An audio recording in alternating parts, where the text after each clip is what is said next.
Power star Pawan Kalyan 3 సినిమాలను మధ్యలో ఆపగా అందులో అన్నింటికంటే ముందు మొదలైన చిత్రం హరిహర వీరమల్లు. దీని తర్వాత అనౌన్స్ అయిన 2 చిత్రాలు పూర్తయి విడుదల కాగా ఇంకో 2 చిత్రాలు సెట్స్ మీదకు వెళ్లాయి. కానీ హరిహర వీరమల్లు మాత్రం ఇంకా ప్రేక్షకుల ముందుకు రాలేదు. ఎన్నికలు రావడంతో ఏడాది కిందటే ఈ సినిమా హోల్డ్లో పడిపోయింది. ప్రస్తుతం ఎన్నికలు ముగిశాయి. కొత్త ప్రభుత్వం కొలువు తీరింది. డిప్యూటీ సీఎం పవన్ కళ్యాణ్ ఇప్పుడిప్పుడే ఫ్రీ అవుతున్నారు. త్వరలోనే సినిమా సెట్స్లో అడుగుపెట్టనున్నట్లు తెలుస్తోంది. అందులో భాగంగానే హరిహర వీరమల్లు టీం వరుస అప్డేట్స్ ఇస్తోంది.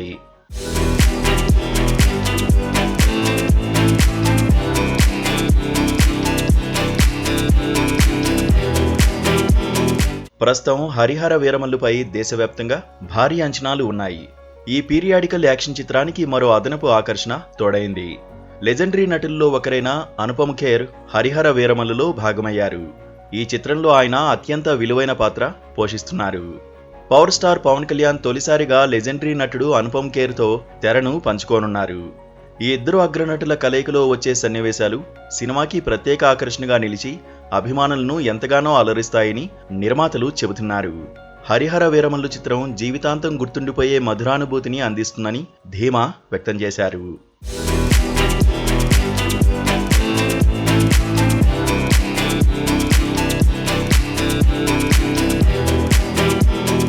ఇటీవల జ్యోతికృష్ణ హరిహర వీరమల్లు చిత్ర దర్శకత్వ బాధ్యతలను తీసుకుని సినిమాపై అంచనాలను పెంచే ప్రత్యేక టీజర్ను విడుదల చేశారు. ఈ సినిమా కోసం ఎంతో ఆశతో ఎదురు చూస్తున్న పవన్ కళ్యాణ్ అభిమానులు ప్రత్యేక టీజర్ విశేషంగా ఆకట్టుకోవడంతో రెట్టింపు ఉత్సాహంతో మరింత ఆసక్తిగా ఎదురు చూస్తున్నారు. ఈ చిత్రం 2 భాగాలుగా విడుదల కానుంది. Harihara Veeramallu part 1 sword versus spirit త్వరలో విడుదల కానుంది. మరిన్ని వివరాలను నిర్మాతలు త్వరలో వెల్లడించనున్నారు.